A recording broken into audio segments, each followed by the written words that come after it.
Mm. paano naging powerful ang subscription, no? Sa Yes. industriya ng businesses, no? Bakit ngayon ang pinaka-in na in at powerful ay subscription?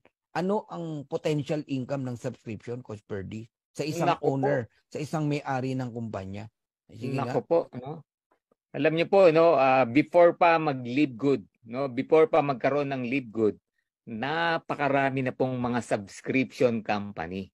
Kaya lang yung mga subscription company na yan hindi kumikita ang member. No, dito lang Mm. sa Live Good merong kita ang isang member. And to give you some awareness, no, magkano ba kinikita ng isang subscription company? Alam niyo Mm. po ba, isa sa mga pinakamalaki, no, na Mm. subscription company, Netflix. Wow. Oh, Netflix. Mm. Do you know, no, ang Netflix po Member ako niyan. for only $10 na binabayad natin monthly sa Netflix. Mm. Ang Netflix annual income Magkano? umaabot po ng 232. Hindi. Umaabot po ng 31.6 billion. Billion na, hindi million na. Dollars sa hindi peso. Tsaka billion. 31.6 billion US dollars. God. So multiply mo na lang kahit sa 50 mo na lang i-multiply yan. Hindi, 56 Kung magkano yan? Di ba? Naku po, magkano yan? Ang hirap compute. Ang hirap. 150 billion pesos. Almost Grabe 200 billion pesos. Yan po yung pwedeng kitain. Yan yung kinikita ng isang established na subscription company. Di ba? Ngayon, itong good news po sa atin, no? Dahil ang Live Good namimigay, meaning part owner ka, binigyan ka ng share sa bawat income na pwede niyang makuha. Ano ibig sabihin yan?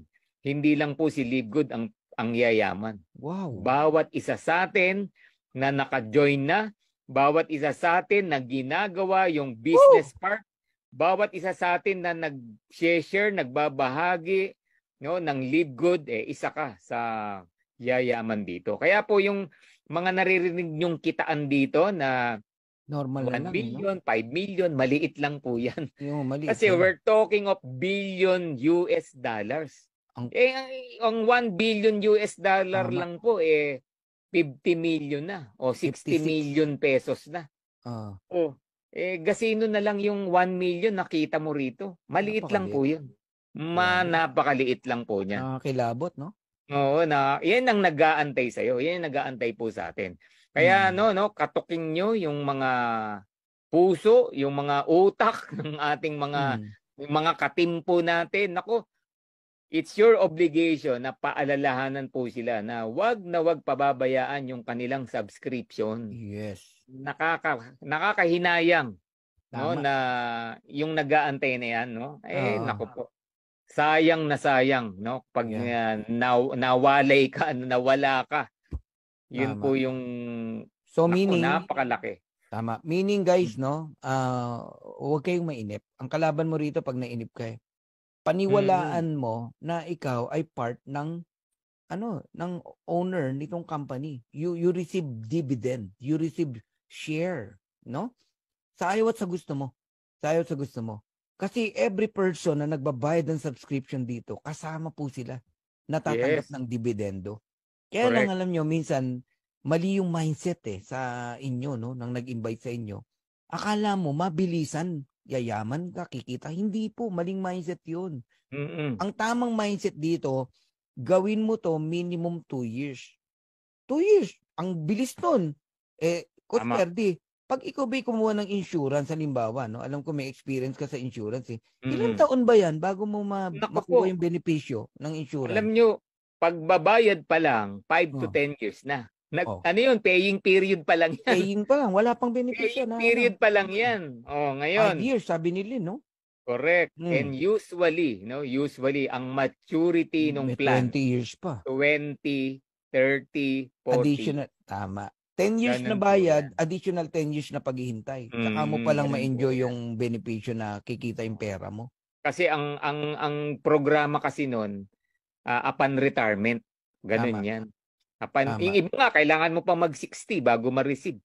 Oh. O, di ba?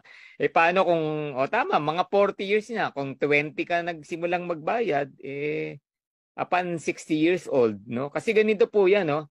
Bigyan lang natin ng background yung karamihan. Bakit mo ba kailangan mag-ipon? Bakit ba natin kailangan ng pera upon retirement? Oh. Ito po yung reason bakit. Kasi pagdating mo ng 60, o sabihin mo na 65, do you think mamamatay ka na nun? Hindi pa. Di ba? Isa po sa problema ng ating mga seniors. Pagdating mo ng 60 at wala kang trabaho, would you believe 20 to 30 years ka pang mabubuhay sa mundo? O saan ka kukuha ng pera mo? Paano ka mabubuhay ng 30 more years? Kung wala kang pera. Yeah. Paano na lang yan? Kung lumaki yung anak mo sa mabuting kalooban na marunong tumanaw ng utang na loob, you are blessed. Paano kung yung anak mo mga walang puso, no? Parang walang utang na loob. Hindi marunong tumanaw o nakapag-asawa na pag tumutulong sa magulang yung asawa mo nagsisimangot.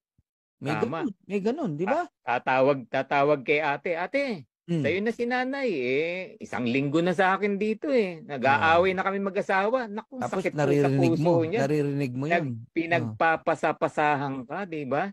Tama. Kung marami kang pera dahil nag-live good ka. Ano? Ate, bukas sa akin naman si nanay. Puro na lang sa'yo Yun! Sarap nun. Yung mga apo. Yung mga apo, naku, nakapila araw-araw, Pasko. Yun! So, mamili ka anong buhay gusto mo. Yun lang po naman yung sa amin. Sarap. Now, kung may nakikita kang ibang way other than live good, so be it. Kaya lang kung wala, ito po yung pinakamadali na pwede mong gawin for your future. Huwag nyo pong tingnan yung ngayon. Tingnan nyo yung bukas. Tama. No? What is 20 pesos a day? No? Ito, sinabi ko sa presentation. Meron pong isa nung naintindihan na niya yung subscription. Nagbawas lang ng 3 yosi in a day. 3 stick lang. Tumagal ng buhay niya. Tumagal ng buhay niya dahil sa 3 yosi na binawas. Diba? Kaya hindi po problema yung yung subscription. Kaya humihinto yung karamihan, hindi po naintindihan. Yun ang totoo. Kaya bilang kaibigan, wag na nating i-upline, wag na nating leader, kaibigan na lang. No? Na-i-share mo sa kaibigan mo, nag-join yung kaibigan mo, payong kaibigan. Wag mong i-stop sa malaki mawawala sa iyo. Ganun po 'yan. I-treat mo na lang as ipon 'yan, yung 580, 590 o 600 pesos a month. Ipon mo na lang yan para sa sarili mo. Yeah. May mga ilan naman, Coach Ferdy, na experience, no? Nagbabayad sila ng insurance, no? Quarterly, annually, one day, biglang di na nakabayad. At yun ang masakit. Ang nangyari, wala na, napabayaan na. Wala na nakuha. Walang nakuha. Wala. Lumipad na yung pera nila. Tama. May ganun. Ganun po sa insurance. Tapos, meron pang isa, according kay Patricia Plata, na knowledgeable din sa insurance, no? 15 years kang nagbayad, tapos yung 100,000 mo, magsisimula ng kumita ng 1,100 pesos. Grabe, no? 15 years ka naghulog, no? Magkano kaya hinulog mo for 15 years? O magkano nahulog mo? 1,100 lang kikitain mo. Ang insurance ngayon, yung 20,000 a year, maliit na yun. Tama. Maliit na po yan. Yung may yung may investment, iba po yung insurance na yung accident lang, yun, mura lang yan. Pero yan, walang ipon yan. Kailangan mong mamatay muna bago ka may makuha. Parang protection lang po yan. Pero yung insurance na merong investment, maliit na po yung 20,000 annual. Ewan ko kung may makuha pa kayo na 20,000 annual.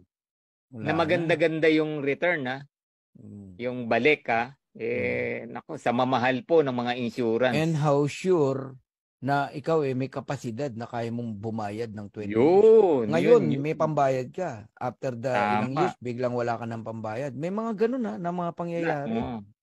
Variable daw, sabi ni Cesar. Yun, variable insurance. Oo. Hindi na tayo lalayo, SSS. Oh. Dami, naka-SS, di ba? Mandatory pa nga yan. Tama. Pero 40 years ka magbabayad. Oo. Minimum 10 years, ha? Minimum 10 years. Ngayon, narinig ko Para sa'yo. meron kang pension na sobrang liit. Ngayon, narinig ko sa'yo, Coach Perdi, na dito, ang para ka lang naguhulog, no? Na parang 3 yosi lang, no? Araw-araw. And sabihin na natin, isang buwan is 590 pesos. Saan ka pwedeng dalhin ng 590 pesos mo na binabayad mo after 2 years, 3 years, o 5 years? Sa Livegood. Pag sa Livegood mo... Ito po nag-aantay sa atin. Okay? Grabe, kakabaliw. Yung 2 years, di ba? Kakabaliw talaga, no? Yung 2 years mo, ito, lagi nating naririnig, minimum 100,000. Di ba? Sabihin mo na, minalas ka. Hindi mo nakuha yung 100,000, kalahati lang. 50,000 monthly. Oh, wow. Yan. Okay. Wow. Okay na ba yon? Okay na okay. 50,000 monthly. Minalas ka, pero in 2 years, maliit po yung 50,000. Ako na nagsabi. 50,000 month after month after month after month. Lifetime na yun, ha? Oh. Minalas ka pa nun. 50,000. Minalas ka pa nun. Kinalahati na lang po namin yung 100,000. Oh. Huwag ka dun sa minalas, Coach Verdi. Huwag ka dun sa minalas. Lalo na masipag ka. Kung masipag ka, hindi po 100,000 yan. Maliit ang 200. O siguro 500,000 ka yung after 2 years mo. Yun yung pinakamaliit mo. Sa masipag yan, ha? Sa masipag. Monthly yun, ha? Monthly yan. Monthly.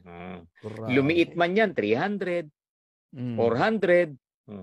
Pero wala pong lumiliit na monthly income sa Livegood. So assuming kikita ka ng 102,000 after 2 years o 3 years, no? Magkano naman ang magagastos mo sa subscription sa Livegood in 2 years time?